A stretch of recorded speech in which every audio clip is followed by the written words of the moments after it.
Olá, sejam todos bem-vindos a mais um podcast Camaleão, podcast em que trazemos estratégias que vão te ajudar a se tornar um resolvedor de problemas, e aquele profissional da área fiscal tributária capaz de transformar problemas em oportunidades na área fiscal e tributária. Eu me chamo Sandro Moreno. Marcos Amorim.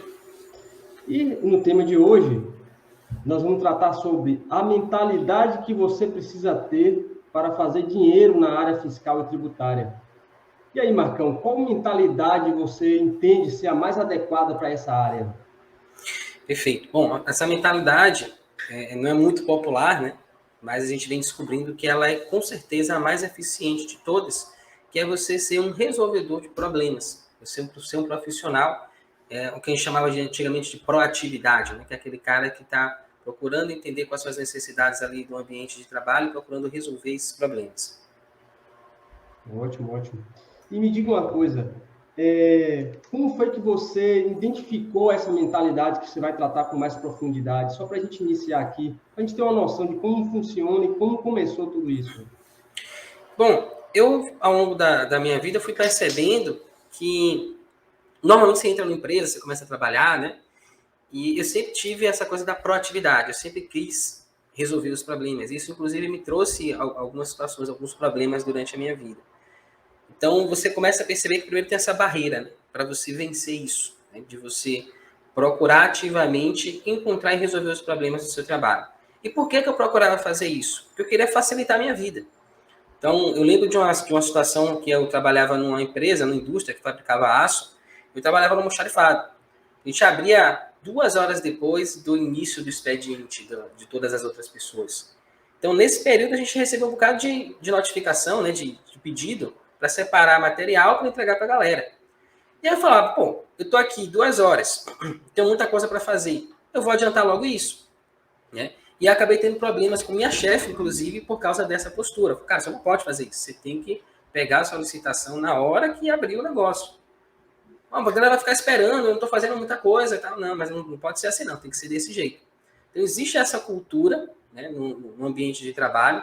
Eu lembro que nessa empresa mesmo, a galera conversava assim, fulano está trabalhando demais, a gente vai ter que dar uma conversada com ele, porque senão vai comprometer a gente. Então, assim, as pessoas têm esse potencial, né, de produzir mais, de fazer mais, mas elas não querem. Chamado nó técnico, né? Então, eu vou ficar aqui enrolando, porque eu vou enrolando, o dia vai passando e quando chegar na hora de ir embora, beleza, tá tudo certo. Mas o que é que eu ganho com isso? Eu não ganho praticamente nada. Eu me torno um profissional medíocre quando eu assumo essa postura. Eu estou deixando de crescer profissionalmente. E aí depois essas mesmas pessoas reclamam que a empresa explora, que a empresa suga, que a empresa não paga bem, que trabalha muito, que ganha pouco, justamente por causa desse tipo de postura. Então, assim, não é a empresa que vai fazer nada por você, é você que tem que sair da posição que você está e procurar o que você deseja. Isso dá trabalho, realmente, né? Isso vai exigir um certo esforço, mas tem recompensas muito boas que vem disso, né? Dessa postura. Não, legal, legal. E assim, e na prática, o que você entende ser um resolvedor de problemas? Existem algumas características que a gente pudesse identificar essa forma, o formato desse profissional? Perfeito. Bom, o resolvedor de problemas, ele é um conceito que é um pouco abrangente, então você precisa de um pouquinho mais de tempo para explicar. Mas tudo nasce lá na proatividade, que é o seguinte, cara, eu estou dentro de um setor, dentro de uma empresa, vou pegar um exemplo, né, de um escritório de contabilidade. E como é que tem que desenvolver o trabalho dentro do escritório de contabilidade? Pô, tem que lançar nota, eu tenho que fazer ajuste de apuração, eu tenho que enviar declaração, eu tenho que enviar, sei lá, certidão negativa para o meu cliente, eu tenho que responder e-mail. Então, esse é o trabalho comum, né? O trabalho ordinário, digamos assim. Então, como que você vai sair disso para um outro patamar? Né? E aí, não é meio contraintuitivo. Pô, por que eu vou querer ir para outro patamar? Tipo, fazer meu trabalho de forma mais eficiente se a empresa onde eu trabalho não me reconhece? Se isso não vai causar um aumento de salário para mim, por exemplo. Então, esse é o primeiro pensamento que a gente tem. Então, assim, eu vou continuar fazendo minhas coisas do jeito que eu sempre fiz, porque eu não vai ter nenhuma recompensa, não tem nenhuma vantagem de eu me esforçar mais para poder entregar um resultado melhor na empresa onde eu trabalho. Então, eu vou digitar minhas coisas na mão, eu não vou procurar entender melhor as tecnologias que eu uso no meu próprio trabalho para poder ter um desempenho melhor. E porque ainda tem o seguinte, tem a crença de que, se eu trabalho muito, ou trabalho melhor, trabalho mais rápido, vou me dar mais trabalho para fazer. Então, assim, eu vou pegar isso que eu tenho aqui, eu vou macetando com ele, porque chega o final do dia e pronto, beleza, estou de boa. Então, eu enrolo o dia inteiro no trabalho e no final do dia eu vou para casa assistir televisão. Show de bola, você vai passar a vida inteira assim. Então, qual é a proposta do resolvedor de problemas? É você romper com isso para você ter uma vida melhor. Então, não à toa você vê quais são os maiores problemas de quem atua na área fiscal tributária, que sempre reclama. Trabalho muito, ganho pouco, não tenho reconhecimento profissional. São essas três grandes dores. Por que isso acontece? Muito por causa disso. Agora, quando você vai romper isso, além de ser difícil no primeiro momento, né? Por que é difícil? Porque você não enxerga o que é que vem depois. Ainda tem a resistência de quem está ali. Você chega num setor, todo mundo trabalha naquele ritmo, você vai lá e você quer imprimir um ritmo mais forte. Não, cara, bora fazer isso, vamos mudar, vamos usar essa ferramenta, pô, descobrir que tem um negócio aqui no Excel, um gravador de macros que vai ajudar a gente a fazer o nosso trabalho mais rápido. Ninguém quer. Quer despacho aí, bora conversar com você, né? Ó, aqui funciona assim. Então as pessoas já começam a te enquadrar ali dentro. Então primeiro você tem que ter a visão, que já é difícil, o que é que vem depois, e a força de vontade de peitar essa galera, dizer, cara, o problema é seu, que vocês não querem trabalhar, vou fazer meu negócio aqui. Agora, isso vem de onde? Vem de você saber onde você quer chegar. Que para mim é o fator crucial, fundamental de um resolvedor de problemas. Esse cara, ele sabe onde ele quer chegar. Ele não quer ficar na mediocridade. Ele quer ter uma vida melhor, ele quer produzir mais trabalhando menos, ele quer ter um salário melhor, ele quer ser reconhecido profissionalmente, ele quer ser um profissional valioso, desejado no mercado. Então, esses são objetivos de um resolvedor de problema e ele vai em busca disso. E aí tem todo essa primeira situação aí que ele tem que vencer, essas primeiras barreiras. Certo. Poxa, Marcos, é muito legal essa forma de se enxergar, eu vou dizer, o mercado, né, da área fiscal tributária, porque quando você vê a formatação que nos é dado na faculdade, poxa, normalmente nós somos quase que doutrinados a assumir uma função engessada, né, a ter essa visão, muitas vezes, de empregado, e não há nada de errado em ser empregado, né? Mas essa forma de conduzir o seu trabalho de forma muito rasteira tem sido muito comum, e não é à toa que nem muita gente reclamando porque não cresce profissionalmente e tal. E aí eu queria fazer uma pergunta assim, relacionada ao seguinte, Marcos. Quando você veio com essa ideia do resolvedor de problemas, quando é que surgiu, como é que esse perfil desse profissional linkou com a automação fiscal? Como é que você aliou isso aí? Perfeito. A automação, o resolvedor surgiu da automação, como é que foi essa relação? Não, excelente, excelente. Então, eu percebo que isso veio... Eu sempre tive envolvido com tecnologia de alguma forma, né? Meu pai me mostrou lá o Excel com 9, 10 anos de idade, e de lá para cá eu sempre tive envolvido, né? Mexendo no computador e tal. 18 anos eu descobri o VBA, que é uma ferramenta de automação, e eu sempre vim fuçando isso. Só que é que eu percebi, quando eu fui começar a trabalhar, eu sempre trabalhei em escritório, né? Escritório de contabilidade, escritório de... o trabalho mais braçal que eu tive foi esse na indústria, que eu trabalhava no almoxarifado. Mas eu sempre tive aptidão, né? Sempre gostei mais de trabalhar fazer trabalho de escritório. Então, assim, é um processo que é natural, né? Eu percebi, porque você naturalmente quer fazer o seu trabalho de uma forma, eu chamo, forma mais rápida, mais prática e mais segura, né? É quase que um mantra aqui que a gente utiliza. Então, quando você começa a procurar fazer o seu trabalho dentro desses 3 moldes, é natural que você se depare com esse processo de automação. Porque você vai começando a perceber o seguinte, cara, ó, se eu faço meu trabalho aqui, lançando minhas notas fiscais, vou dar um exemplo prático que aconteceu comigo em 2010. Quando eu entrei no escritório de contabilidade, era estagiário, a primeira coisa que eu fiz foi arrumar arquivo, saindo conta. Aqueles arquivos lá de papel e tal. Então, a primeira coisa que o estagiário faz, na minha época, era isso. Arrumar arquivo. Hoje, provavelmente, deve ser lá, arrumar as pastas do computador, não sei. Mas aí, o que aconteceu? Depois disso, meu trabalho era lançar nota. Eu ficava de 9 da manhã até 4 da tarde lançando nota fiscal. E eu comecei a perceber que, é muito lento o processo. Porque eu tinha que entrar, abrir nota, mudar a aba, tinha que colocar 4 ou 5 informações e tinha meio mundo de campo lá no sistema. Então eu tinha que fazer, acho que eu demorava mais ou quase a mesma coisa, mudando de tela ou de campo, do que digitando. Eu falei, cara, se eu conseguisse digitar tudo isso numa planilha Excel, por exemplo, e depois só importar para o sistema, eu conseguiria fazer meu trabalho muito mais rápido. E aí o que é que eu fiz? Eu fui atrás disso. Então, quando você está buscando fazer o seu trabalho de forma mais eficiente, é natural que você vai começando a enxergar essas possibilidades. E eu fui começando a perceber, pô, se eu coloco isso aqui numa planilha, vai ficar mais fácil, eu vou conseguir fazer meu trabalho, sei lá, na metade do tempo. Eu vou lançar tudo aqui, não tem tab, ficar mudando de aba, nada disso, e eu vou ter esse desempenho. Com esse tempo que eu vou ganhar, né, não tinha pensado isso logo de primeira, né? Mas ao longo do tempo, no meu processo lá, eu fui começando a perceber o seguinte, cara, quanto mais eu invisto tempo nisso, mais rápido eu consigo fazer minhas tarefas, mais tempo sobra, e mais eu posso investir em aprender mais sobre isso para poder resolver outros problemas mais complexos. Então, eu vim nesse processo, né? Isso vai virando uma bola de neve. E é um processo que é viciante, porque quando você faz a sua primeira solução, e você lembra, você vê assim, cara, eu demorava 2 horas para fazer isso, agora eu faço em 10 segundos.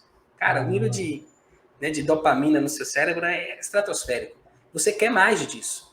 Então, você, pô, agora eu tenho 2 horas a mais aqui para poder pesquisar e fazer outra coisa. Daqui a pouco você vai começando a entregar isso para os seus colegas. Então, assim, você vai começando a mudar a cultura ali dentro da empresa e as pessoas começam a querer aquele benefício que você gera para elas também. Né? Talvez seja o suficiente para que as pessoas também queiram ser resolvedores de problemas. Mas elas vão começar a demandar de você. Se você vai lá e começa a mostrar desempenho, começa a mostrar resultado, sem necessariamente se esforçar mais, né? Porque esse é que é o grande ganho do resolvedor de problemas, é você produzir mais trabalhando menos. Então, como é que você faz isso? Você vai aprender tecnologias ou vai aprender coisas que vão te ajudar a fazer o seu trabalho de forma mais eficiente. Então, você vai fazer o mesmo trabalho que você fazia em 8 horas, você vai fazer em 5 minutos. E você tem mais 7 horas e 55 minutos para fazer as outras coisas. Então, você vai começando a pegar aquele trabalho braçal, aquele trabalho mecânico, e automatizar esses processos, e você vai começando naturalmente a ser uma pessoa que tem mais tempo para pensar. E ter tempo para pensar é fundamental para que você consiga avançar na sua carreira. Ninguém vai chegar à presidência de uma empresa, a ser gerente, só fazendo trabalho técnico manual, só lançando documento, só fazendo o que me mandaram fazer. Você tem que desenvolver essa capacidade, essa habilidade de pensar por conta própria, de encontrar soluções e de desenvolver essas soluções. Então, a proposta do resolvedor de problemas, ela começa aí. Não, é muito legal. Eu percebo que, além de produzir mais com menos tempo, tem um efeito muito impactante também, que é o fato de você começar a ser visado, a ser um profissional mais valorizado, né? E aí, eu acho que você bate esse tripé aí que você tanto fala de produzir mais, com menos tempo e tendo maior resultado, né, profissional e tendo maior visibilidade.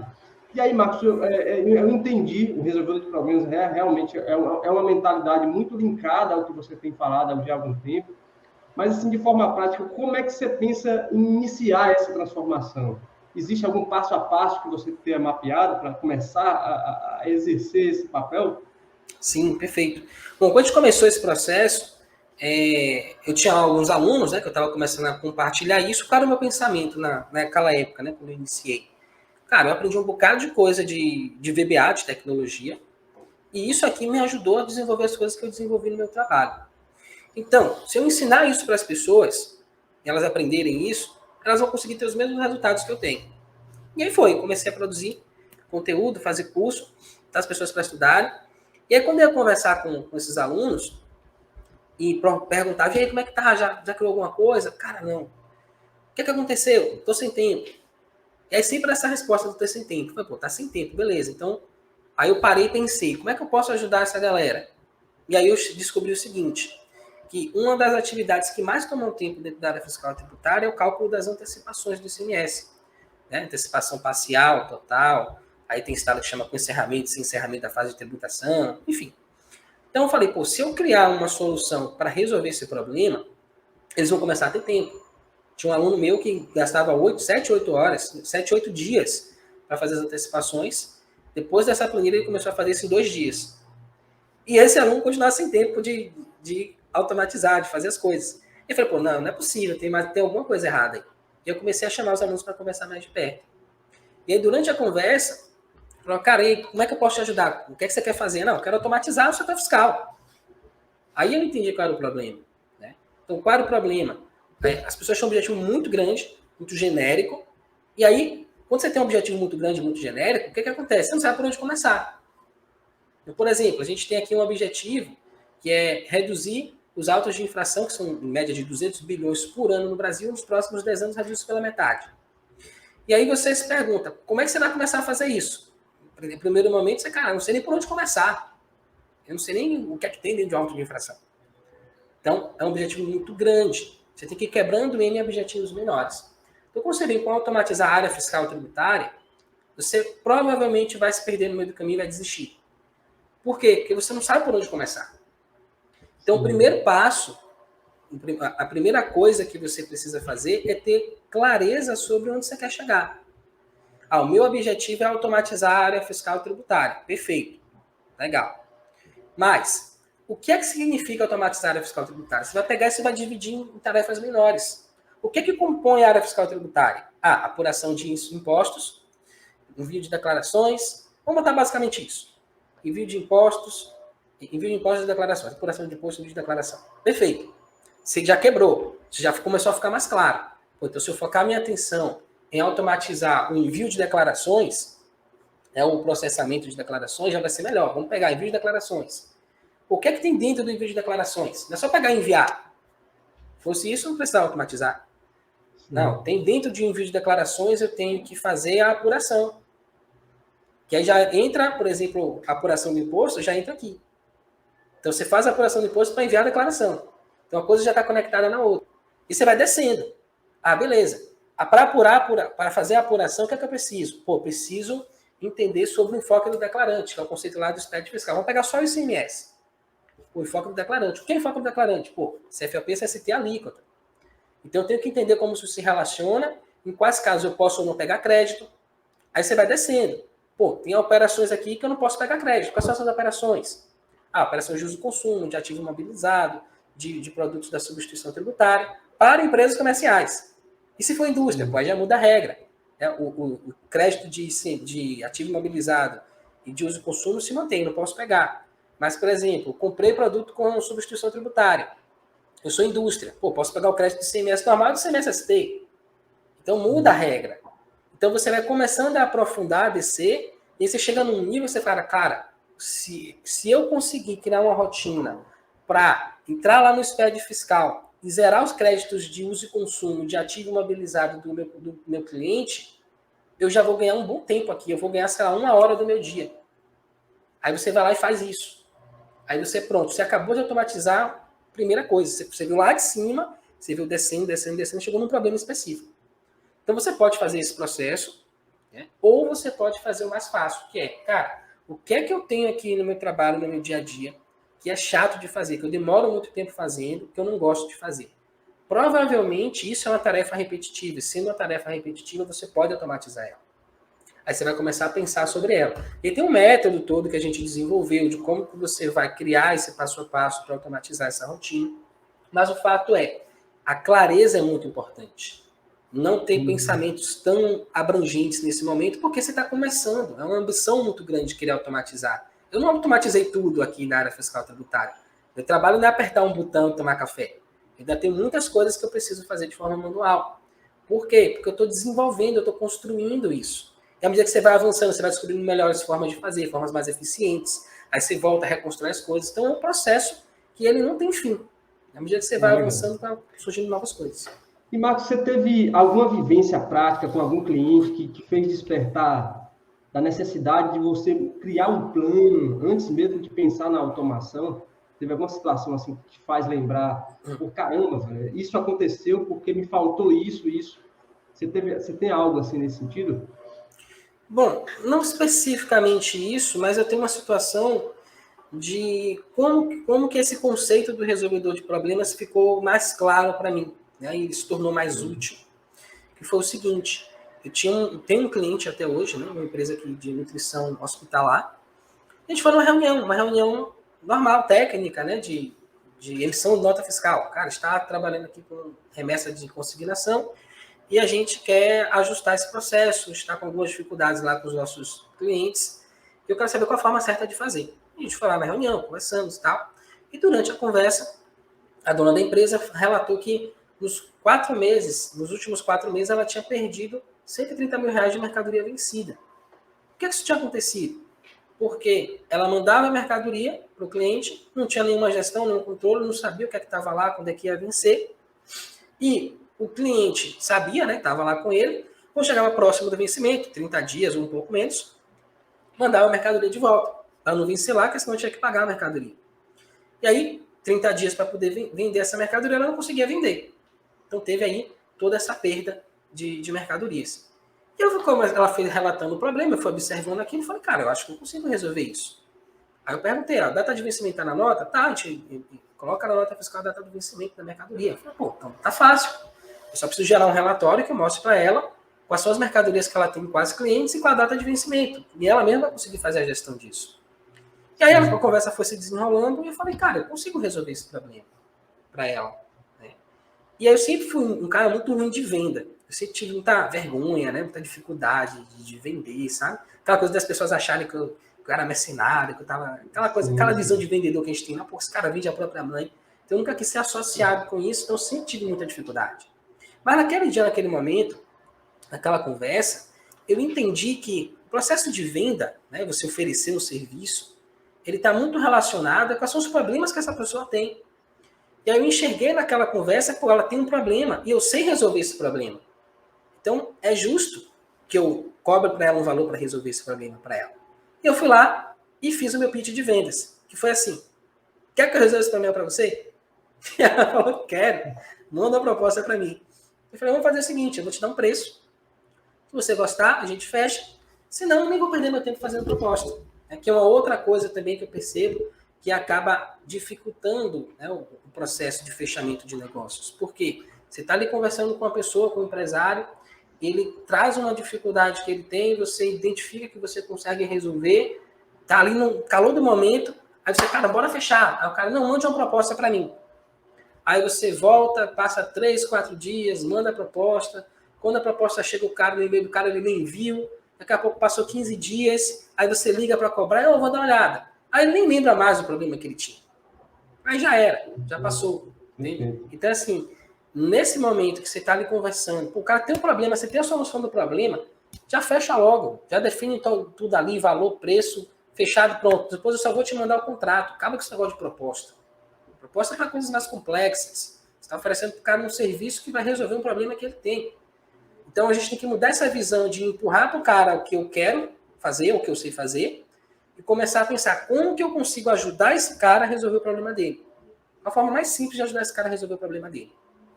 Então eu comecei a pensar nesse formato. Então hoje eu já não tenho mais essa dificuldade de vender, né, de oferecer um serviço. Não é nem vender, você oferecer um serviço que o cara está precisando.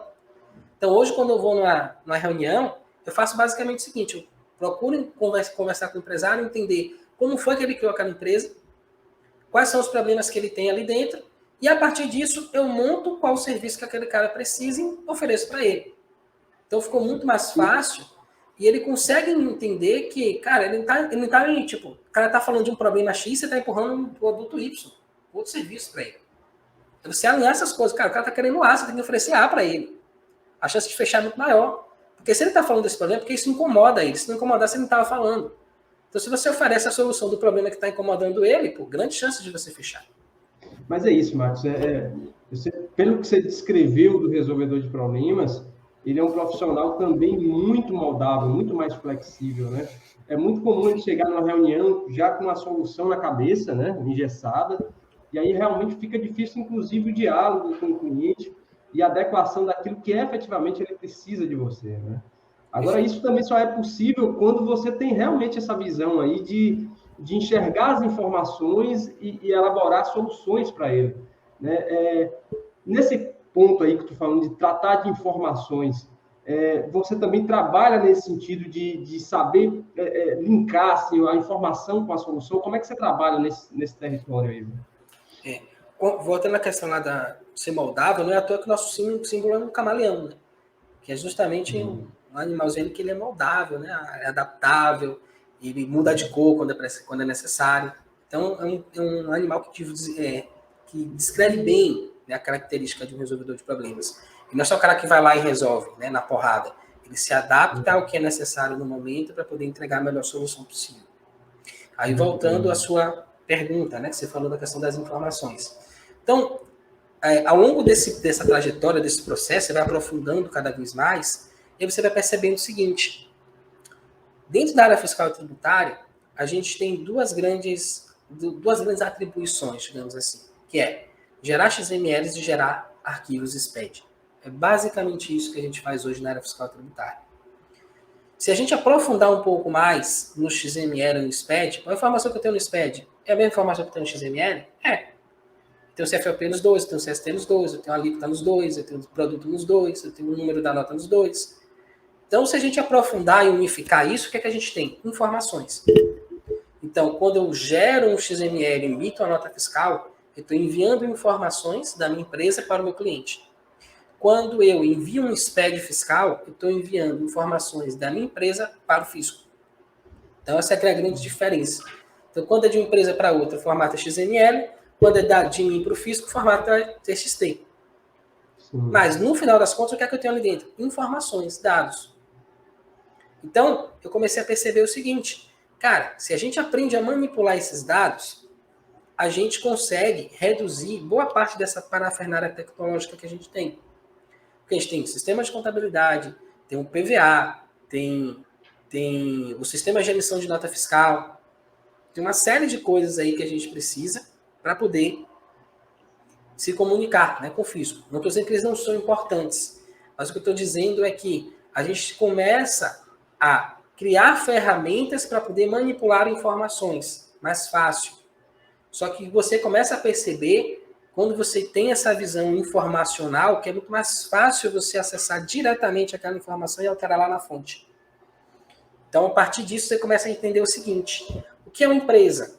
É um fluxo de informações. Então, a empresa compra, estoca, produz, vende, e isso tudo está fluindo informações. É uma nota fiscal que chega, uma nota fiscal que sai. Então, o que é que você precisa fazer?